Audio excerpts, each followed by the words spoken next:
Hello, I'm Orkhan Amashov. Welcome to Context on A News.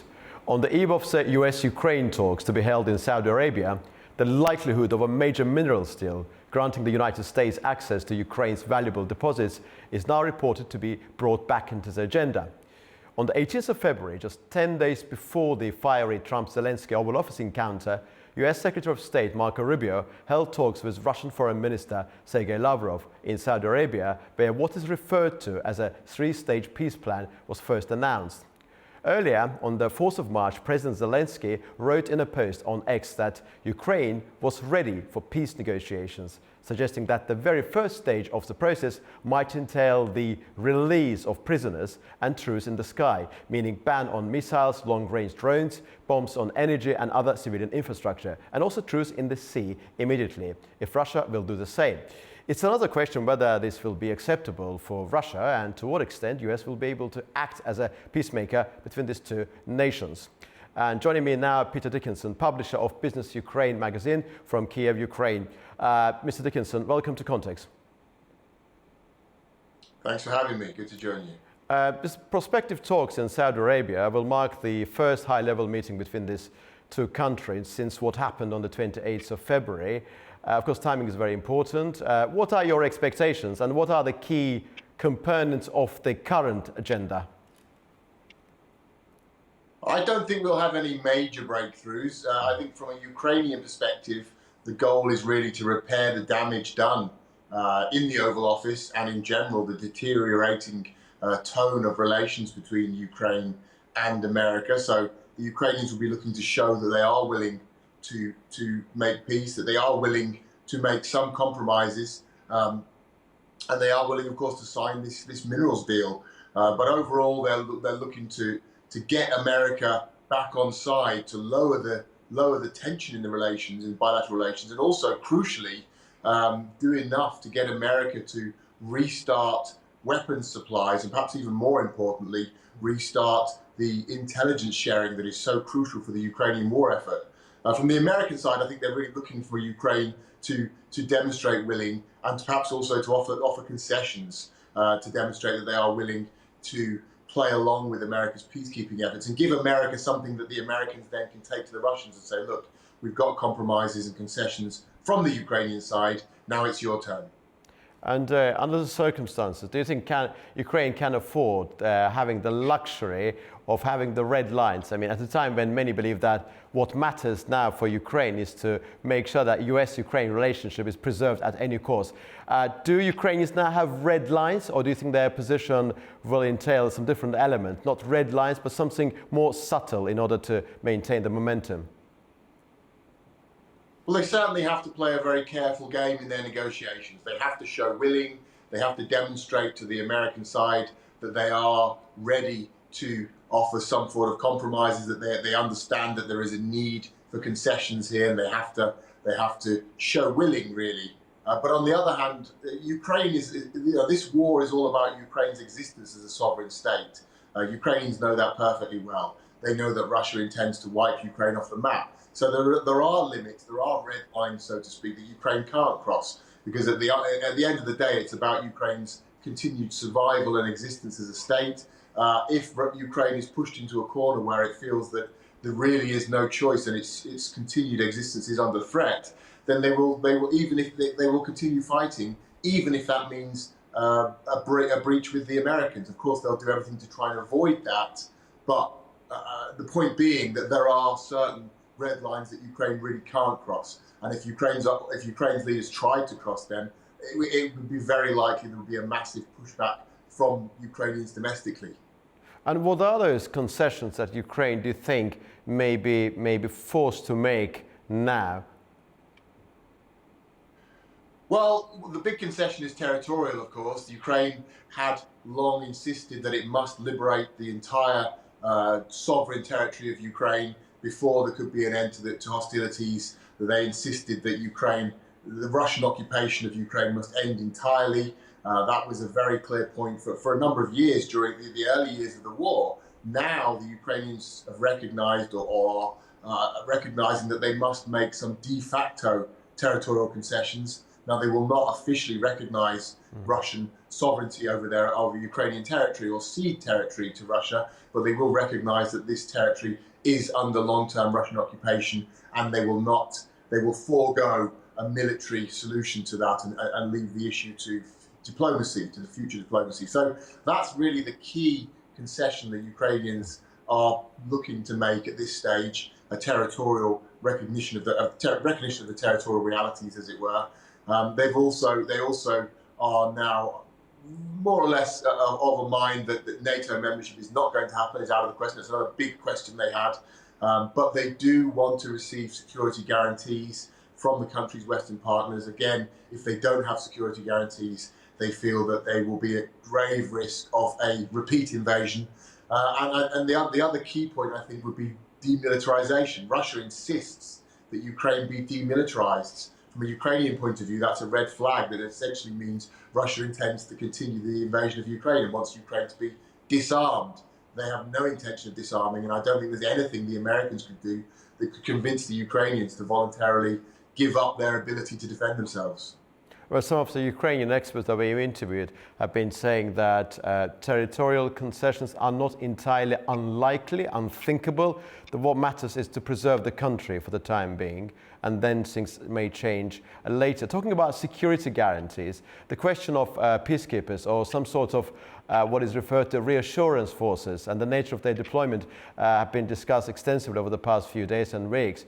Although the Russian side has been very clear on the utter impossibility of having any NATO deployment under the guise of a third-party peacekeeping contingent, it has also been said that, so far as some of the statements made by Dmitry Peskov, spokesperson for Russian president, are concerned, that it will be possible to have some sort of contingents which will be ephemeral. What do you think about the third-party troops or boots on the ground? Because we understand that Russia is ultimately absolutely against any boots, but could parties, I mean Ukraine, Russia and the United States, agree on some sort of structure which will give the sense of security without being completely unacceptable as far as the Russians are concerned? Well, that's going to be probably the main issue under discussion when talks begin in a trilateral format. So not between America and Ukraine or America and Russia, but on a trilateral format when they start talking about the specifics of a peace deal. The big stumbling block or the big obstacle will be the nature of what sort of a peacekeeping force could be deployed. Now, the Russians at the moment, their position is clear. They say absolutely not. We rule out any Western or NATO countries' participation. That seems to be a very definitive position, but I think that let's see. There should be maybe room for manoeuvrability there. Certainly, the Americans have spoken about the need for a long-term viable peace, which will need to be accompanied by some sort of security guarantees, and they've talked about Europe taking the lead on that. So the American position seems to be that there needs to be a European peacekeeping force in Ukraine on the ground after a ceasefire. So that's going to have to be resolved in negotiations. The Russians have options. The Russians may, for example, one option would say, okay, you can have these European troops. We also would like to have troops from countries that we're more comfortable with, that we regard as friendlier to us, or at least neutral. Perhaps one country that we hear mentioned is Brazil, for example. Maybe also there may be a role here, perhaps, there's been talk of Indians and Chinese, and that's less likely, but there may be some negotiations there. They may also wish to put troops in on the other side of the front lines, although I think Russia would probably resist that because they wouldn't want to have any troops in territory that they regard as their own. So that's going to be a really difficult sticking point to get round. But I think from the American point of view, it will be difficult to sell a peace deal of any description where Ukraine was simply left to accept a ceasefire and be left with no sort of guarantees. That would be tough for Donald Trump to sell to his domestic audiences without looking like he'd been played by the Kremlin and he'd emerged as a loser, which is one thing he really wants to avoid. However much he may want a ceasefire and however ready he may be to sacrifice Ukraine, he doesn't want to look like a loser, and that would be difficult for him. So I think the most likely scenario is boots on the ground in some format, but the most effective aspect of any peacekeeping mission would actually be aviation, would actually be in the air. We're hearing some talk about that. British Prime Minister Keir Starmer has recently talked about boots on the ground, planes in the air. Yeah. I think that's a much more realistic option, because then we're talking about planes which would have quite a clear engagement format, mandate for engagement. They could be shooting down potentially Russian missiles and drones without risking any direct clash with the Russian Air Force or with Russian troops. So that could be another aspect of this debate. Yeah, but it's certainly going to be very complex. Yes, indeed, it's going to be incredibly complex, and boots on the ground and planes in the air. And by boots on the ground, we probably understand joint expeditionary force involving UK and perhaps some other allies. A couple of days ago, I interviewed the Maria Berlinska. She's from Dignitas organization based in Kiev, Ukraine. She said something quite interesting, of course. We understand that on the battlefield, Ukraine is losing. She said that actually ceasefire is what Russia needs, not we, because in the long run, we will be able to survive, but all the achievements of Russians on the battleground have been at the expense of massive casualties. What do you make of that argument that in the case of war of attrition, actually Russia will be on the losing side, not Ukraine? Well, I think it's certainly true that the Russians have suffered far heavier casualties, and they continue to do so. But the real question is that a key factor? Is that a decisive factor in the thinking of Vladimir Putin? Now, I would say no, it's not. I would suggest that Russia is much more ready to accept very high casualty levels. We see that from the tactics they use on the battlefield. They essentially use large volumes of human capital, of troops, human, meat grinder type tactics, where they use large numbers to push in and take over territories. And they accept that that comes with heavy losses. So the nature of Russia's tactics that they are using would suggest strongly that they really aren't that concerned about losses. And Putin's been very careful to minimize the social impact of the losses that are taking place. So we have, on one hand, very heavy recruitment from regions of Russia, very poor regions of Russia, distant regions from the big cities, areas where the people have a much less of a voice socially. We have very heavy recruitment from the prison population. Again, people who are not considered to be victims, so to speak. And then also very high bonuses and bounties being paid to volunteers to come up and serve in the army.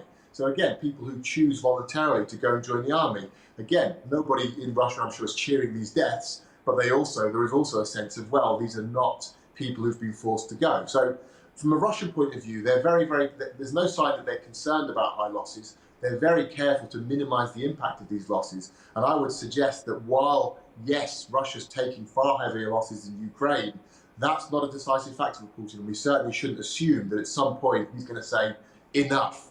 I would say, on the contrary, he's in this for the long term. And there was some talk about extending Article 5 protection to those territories of Ukraine that are not occupied by the armed forces of the Russian Federation earlier. Do you think this particular element may be brought back into the agenda at some point? I know that it will be totally unacceptable for Russians, of course, but that will be an element of compromise, as if giving rise to the assumption that Ukraine will accept the territorial loss, because the Article 5 protection is applicable only to those territories which are under Ukrainian de facto control. Do you think that may be brought back into the agenda at some point later as a possible security guarantee mechanism? Well, if a ceasefire is agreed and it takes hold, and then we have a period, an extended period without hostilities, I think there'll be discussions about how to move forward going on.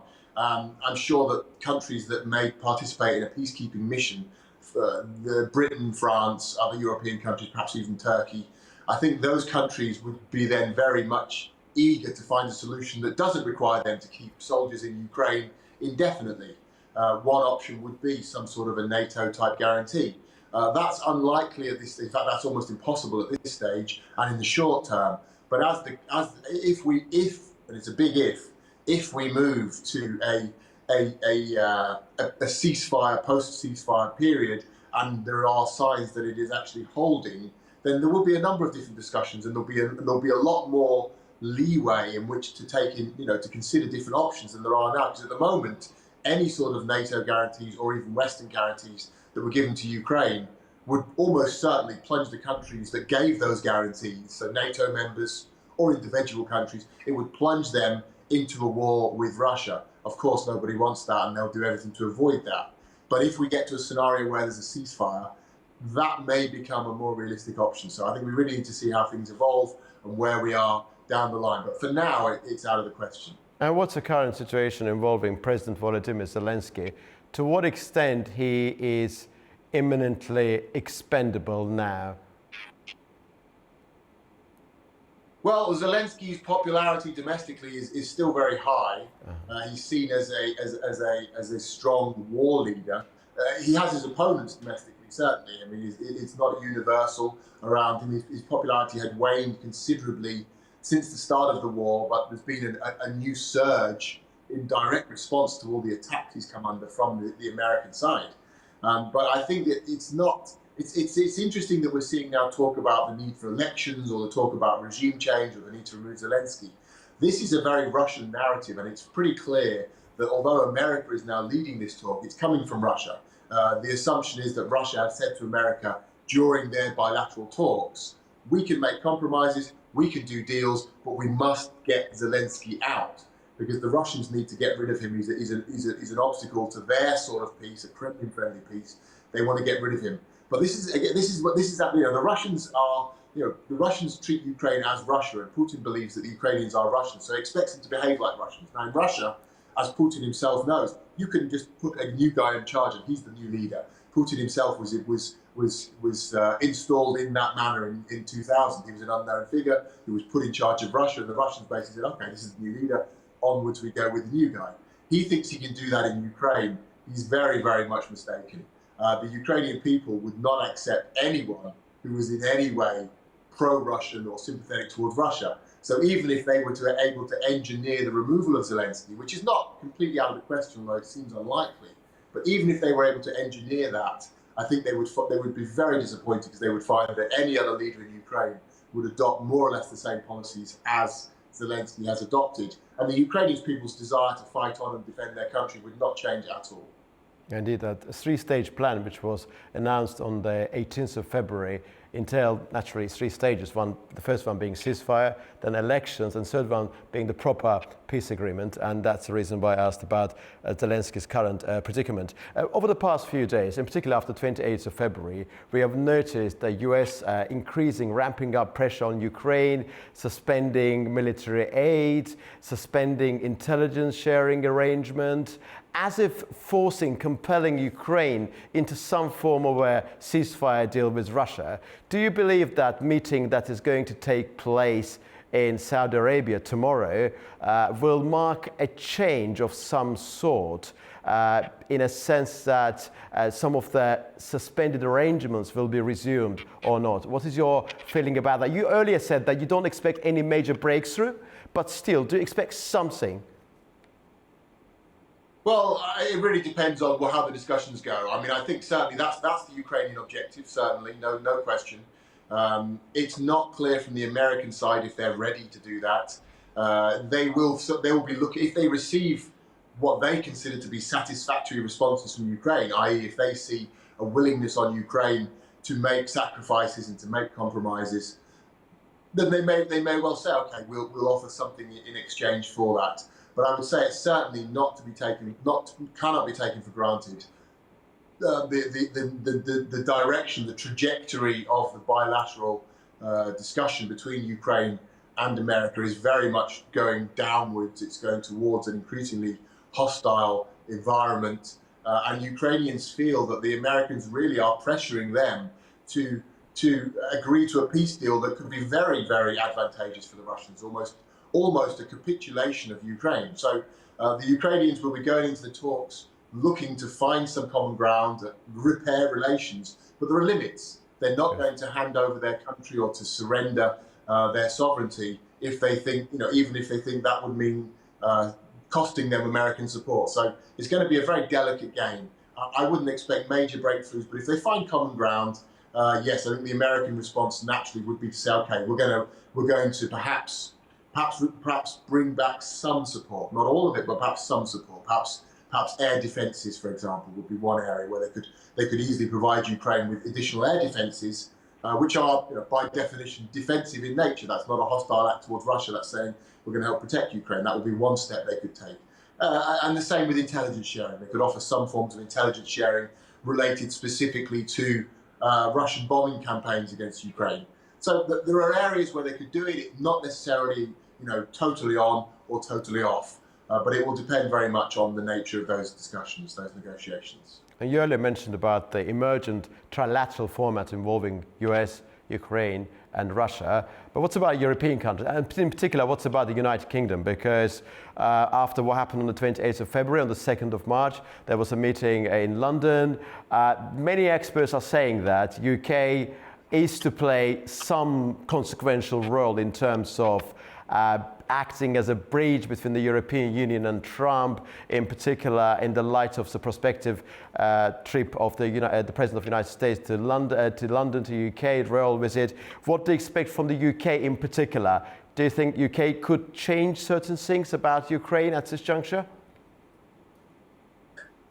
Well, I mean, I think what we're talking about here, I think we really need to take a step back. It's much bigger than just Ukraine, Ukraine's survival as an independent country or Russia's imperial ambitions in Ukraine. We're really talking about a new European security reality. It's quite clear now that America is taking a step away from Europe and does not intend to play a key role in European security.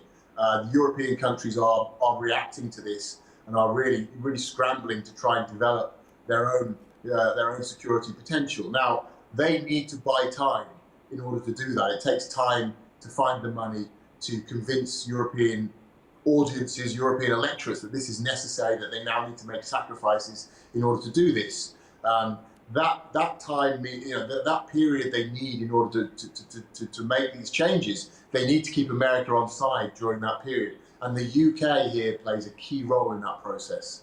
The UK, of course, is no longer part of the European Union. Also, the UK has a very traditionally very close relationship with America. The two countries regarded as one of the closest international partnerships in the world, with a very long history dating back to the Second World War, at least, arguably much further. There are historic links between the two countries. So the British will be hoping to play on that, as indeed they are by offering Trump to visit the King of England, the British monarch. They'll be looking to be a bridge between Europe and America.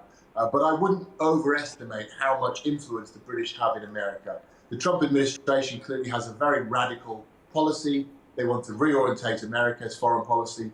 They want to move away from Europe. They want to step away from this confrontation with Russia. They're really not interested in playing that role anymore. And the British will have a lot of difficulties convincing Donald Trump to change his mind there. They can have, I think, some influence, but I think realistically, I would characterize it not of changing Trump's mind, but of buying time so that Europe can get its house in order and can increase its own defense potential to support Ukraine and also to defend itself. Indeed. And the last few days, last few weeks have been quite remarkable in terms of the chasm that we observed in the context of transatlantic alliance with Russia and United States acting together against France and the United Kingdom at the General Assembly and Security Council of the United Nations. So many experts are saying that we are in the presence of some big tectonic changes, shift in the world politics, and this process is in the making, and what is to come is still very much unknown. I'm so grateful to you, Peter Dickinson, for your time and for your detailed and extensive answers to my questions. Thank you very much indeed. Thank you. Thank you. This was Peter Dickinson, publisher of Business Ukraine magazine, who joined us from Kiev, Ukraine. We talked about Ukraine-related matters, about the meeting of Ukrainian and US officials that is to take place tomorrow, and its possible implications and ramifications for Ukraine and its territorial integrity and sovereignty. See you very soon indeed.